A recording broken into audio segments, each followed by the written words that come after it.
Hello student. हम फिर से आ चुके हैं जेईई मेन 2025 का क्वेश्चन का एनालिसिस को लेके।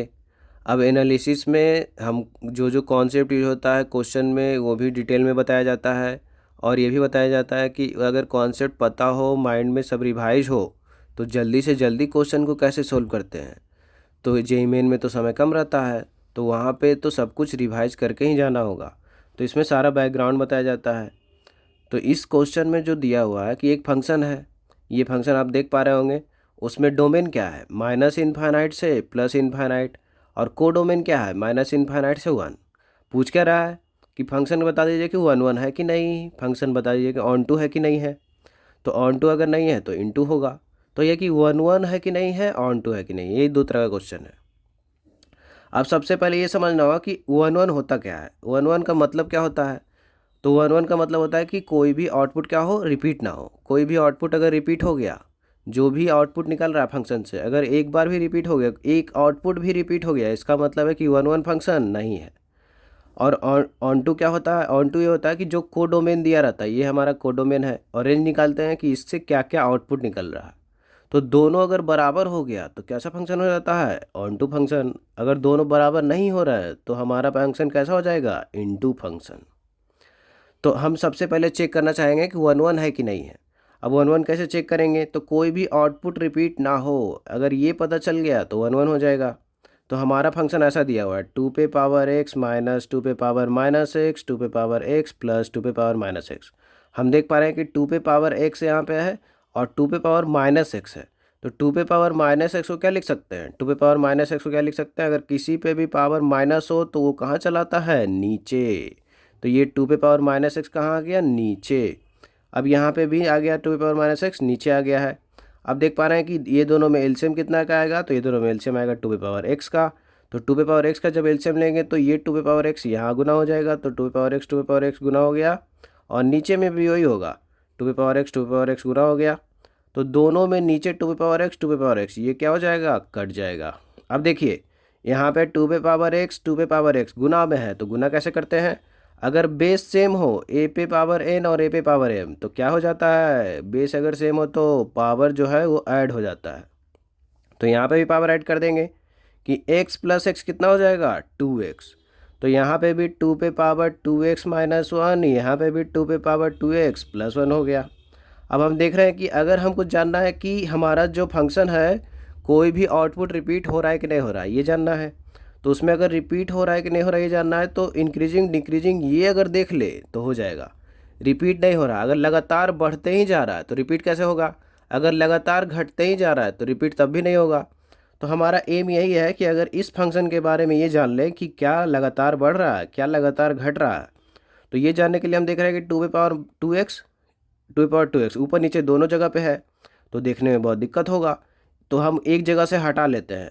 अगर ऊपर से हटाना चाहेंगे तो कैसे हटाएंगे, तो टू पे पावर टू एक्स है, अगर हम वन खुद से जोड़े और खुद से घटाए, अगर खुद से जोड़ दिए और खुद से घटा दिए तो वैल्यू में कोई परिवर्तन नहीं हुआ। लेकिन इससे फ़ायदा क्या हुआ कि जब हम टू पे power two X plus one करेंगे और उसके नीचे ये होगा टू पे power two X plus one बटे टू पे पावर टू एक्स, तो ये बन के कितना आ जाएगा, वन। और यहाँ पे माइनस वन कितना हो जाएगा, माइनस टू बटे ये, तो माइनस टू बटे ये कट के आ गया वन। अब देखिए एक ही जगह वेरिएबल दिख रहा है कि यहाँ पे बस एक्स है, एक ही जगह वेरिएबल फंक्शन में दिख रहा है, तो इसमें इंक्रीजिंग डिक्रीजिंग देखना बहुत ही आसान है। कैसे देखेंगे, तो एक्स अगर बढ़ रहा है, एक्स अगर बढ़ेगा तो टू पे पावर टू एक्स भी बढ़ेगा। दो पे पावर अगर बढ़ाते जाएंगे तो नंबर भी बढ़ते ही जाएगा।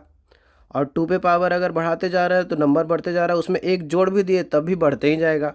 तो फंक्शन हमारा एफ एक्स, ये जो फंक्शन है, अगर नीचे वाला फंक्शन कोई भी फंक्शन होता है, अगर ये फंक्शन इंक्रीजिंग है नीचे वाला, ये कैसा फंक्शन आ गया, इंक्रीजिंग फंक्शन, लगातार बढ़ रहा है, जैसे जैसे एक्स बढ़ा रहा है पूरा फंक्शन बढ़ते जा रहा है। तो उसका उल्टा, उसका रेसिप्रोकल क्या होगा, अगर एफ एक्स इंक्रीजिंग है तो वन अपॉन एफ एक्स कैसा होगा, डिक्रीजिंग। उल्टा अगर करेंगे तो ये अगर बढ़ते जा रहा है लगातार तो वन अपॉन एफ एक्स कैसे होता जाएगा, घटते जाएगा। और अगर उसमें माइनस लगा दिए तो क्या हो जाएगा, फिर से इंक्रीजिंग हो जाएगा, क्योंकि अभी घट रहा था, माइनस लगा दिया तो फिर से क्या हो जाएगा, इंक्रीजिंग। इसका मतलब है कि ये जो फंक्शन आया कैसा फंक्शन आया, इंक्रीजिंग फंक्शन। और एक जोड़ भी देंगे तब भी इंक्रीजिंग ही रहेगा, कांस्टेंट जोड़ने घटाने से कोई फर्क नहीं पड़ेगा। तो ये पता चला कि जो हमारा फंक्शन था वो लगातार बढ़ रहा है, तो लगातार बढ़ता है तो उसको बोलते हैं मोनोटोनिकली इंक्रीजिंग फंक्शन। और अगर लगातार बढ़ रहा है तो आउटपुट कभी भी रिपीट नहीं होगा। अगर मार्क्स तुम्हारा लगातार बढ़ रहा है तो लगातार बढ़ रहा है मतलब 50 60 70 ऐसे, तो कभी भी रिपीट नहीं होगा। नहीं रिपीट होगा मतलब क्या है, वन वन फंक्शन हो गया। अब हमको ये भी चेक करना था कि ऑन टू फंक्शन है कि नहीं है।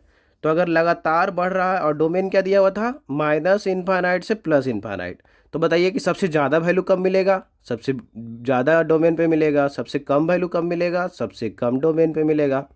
तो फंक्शन का मिनिमम और मैक्सिमम वैल्यू हम निकाल सकते हैं। कैसे निकाल सकते हैं, यहाँ पे माइनस इनफाइनाइट पे जो वैल्यू आएगा वो सबसे कम आएगा, और प्लस इनफाइनाइट पे जो वैल्यू आएगा वो सबसे ज़्यादा आएगा। तो हम देख लेते हैं कि माइनस इनफाइनाइट जब हमारा एक्स है, एक्स जब माइनस इनफाइनाइट को अप्रोच करता है तो हमारा फंक्शन का वैल्यू क्या होता है। तो यहाँ पे देखिए, जब एक्स माइनस इनफाइनाइट होगा तो 2 पे पावर 2x कितना देगा, तो 2 पे पावर 2x देता है जीरो, जीरो देता है जीरो। तो यहाँ पे जब जीरो रख देंगे तो जीरो प्लस वन कितना होगा, वन, तो नीचे वन हो गया, तो 2/1 2 होगा। तो एक में से जब दो को घटाएंगे तो कितना आ जाएगा, -1। उसी तरीके से सबसे ज़्यादा कब मिलेगा, मैक्सिमम वैल्यू कब मिलेगा, जब x सबसे ज़्यादा होगा। तो सबसे ज़्यादा कब हो रहा है, सबसे ज़्यादा हो रहा है इनफाइनाइट पे। तो जब इनफाइनाइट यहाँ पे रखेंगे 2 पे पावर 2x पे, जब x बहुत बड़ा होगा तो हो जाएगा ये भी बहुत बड़ा। तो जब नीचे बहुत बड़ा है तो 1/, बहुत बड़ा क्या हो जाएगा, जीरो, तो ये टोटल जीरो हो जाएगा। तो एक में से जीरो घटाएंगे तो 1 आ जाएगा। अब ये पता चला कि फंक्शन का सबसे छोटा से छोटा वैल्यू -1 हो सकता है, -1 को अप्रोच कर सकता है क्योंकि ये लिमिट है, और सबसे बड़ा से बड़ा वैल्यू 1 को अप्रोच कर सकता है। तो अब यहाँ पे रेंज हमको पता चल चुका है, क्योंकि जो आउटपुट निकलेगा 1 से ज़्यादा तो निकल नहीं सकता है, 1 भी नहीं आएगा, ओपन है, और -1 से छोटा भी नहीं आ सकता है, तो -1 पे भी ओपन लगा दिया ऐसे। अब ये पता चल गया कि रेंज हमारे जो है -1 और 1 के बीच में ही है, और क्वेश्चन में दिया हुआ था कि कोडोमेन क्या है, माइनस इनफाइनाइट से 1। तो हम देख पा रहे हैं साफ साफ कि हमारा जो कोडोमेन है वो बड़ा है, दोनों बराबर नहीं है। तो अगर बराबर होता तो ऑन टू फंक्शन होता, बराबर नहीं है तो कैसा फंक्शन हो गया, इनटू फंक्शन। तो हमारा क्वेश्चन सोल्व हो चुका है। तो इस क्वेश्चन में मेन चीज़ ये पूछ रहा था कि 1 1 है कि नहीं है, ऑन टू है कि नहीं है। तो ऑन टू पता चलता है रेंज से, ऑन टू किससे पता चलता है, रेंज से। और 1 1 पता चलता है कि इंक्रीजिंग डिक्रीजिंग अगर चेक कर लिए उससे भी पता चल जाता है कि वैल्यू रिपीट हो रहा है कि नहीं हो रहा है। अब अगर ये फंक्शन बना चुके हैं मतलब ये क्वेश्चन तो सोल्व हो गया, लेकिन अगर किसी का मन है कि इसका ग्राफ बनाए, ग्राफ कैसा बनेगा, क्योंकि ग्राफ जब बन जाता है तो बहुत सारे क्वेश्चन का जवाब मिल जाता है। तो अभी पता चला है कि फंक्शन जो हमारा कैसा फंक्शन है, इंक्रीजिंग फंक्शन। इंक्रीजिंग फंक्शन का क्या मतलब हुआ कि लगातार बढ़ेगा। और ये भी पता चला है कि माइनस इनफाइनाइट पे कितना वैल्यू आ रहा है, -1, और जा रहा कहाँ तक रहा है, ज़्यादा ज़्यादा 1 तक। और जीरो पे कितना वैल्यू आ रहा है, जीरो पे आ रहा है जीरो, क्योंकि जीरो अगर रखेंगे तो 2 पे पावर 0 कितना हो जाएगा, 1, और 1 + 1 2, तो 2/2 1, तो 1 में से 1 गया जीरो। तो जीरो पे जीरो बन रहा है, तो इस तरीके से इंक्रीजिंग फंक्शन है। अब अगर इसमें तुमसे पूछ दे कि ऑड फंक्शन है कि नहीं है, तो ऑड फंक्शन भी पूछ सकता था। तो ऑड फंक्शन अगर पूछता तो ऑरिजिन के बाद सिमेट्रिक है, तो बिल्कुल ऑड फंक्शन है। इवन फंक्शन है कि नहीं है, तो नहीं होगा। अगर पूछ देता कि हमारा जो ग्राफ है उसमें कंटिन्यूअस है कि नहीं है, तो बिल्कुल कंटिन्यूअस है। लगातार देख पा रहे हैं कि कहीं भी डिसकंटिन्यूटी नहीं है। डिफरेंशिएबल है कि नहीं है, तो हमेशा डिफरेंशिएबल है। तो इस तरीके से बहुत सारा क्वेश्चन इस पर बनाया जा सकता था। तो इसमें से बस हमसे बस इतना ही पूछा गया था कि 1 1 है कि नहीं है, ऑन टू है कि नहीं है। अब इतना एनालिसिस हम किए तो तुम समझे कि नहीं समझे, उसको चेक करने के लिए हम एक और क्वेश्चन बनाया है इसी से रिलेटेड एकदम।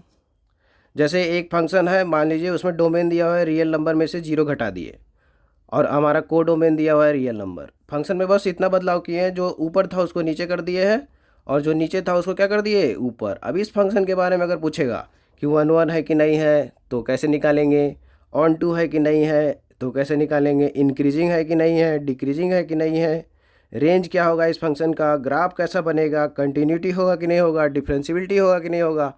तो कैलकुलस में ये है कि पूरा सब मिक्स करके क्वेश्चन पूछा जाता है। तो सारे ये वाला फंक्शन काफ़ी आईटी के लिए फेवरेट भी है, इस टाइप का फंक्शन। तो इस टाइप का फंक्शन का एनालिसिस होना बहुत ज़रूरी है। तो एक टाइप का फंक्शन हम पूरा एनालिसिस करके दिखा चुके हैं। आप लोग खुद से इस फंक्शन का एनालिसिस करिए और कमेंट में बताइए कि क्या आंसर आ रहा है, 1 1 आ रहा है कि नहीं आ रहा है, ऑन टू आ रहा है कि नहीं आ रहा है, इंक्रीजिंग डिक्रीजिंग आ रहा है कि नहीं आ रहा है। और अगर नहीं कर पा रहे हैं तो फिर बताइए कि क्यों नहीं कर पा रहे हैं, फिर से इसका भी एनालिसिस किया जाएगा। Thank you.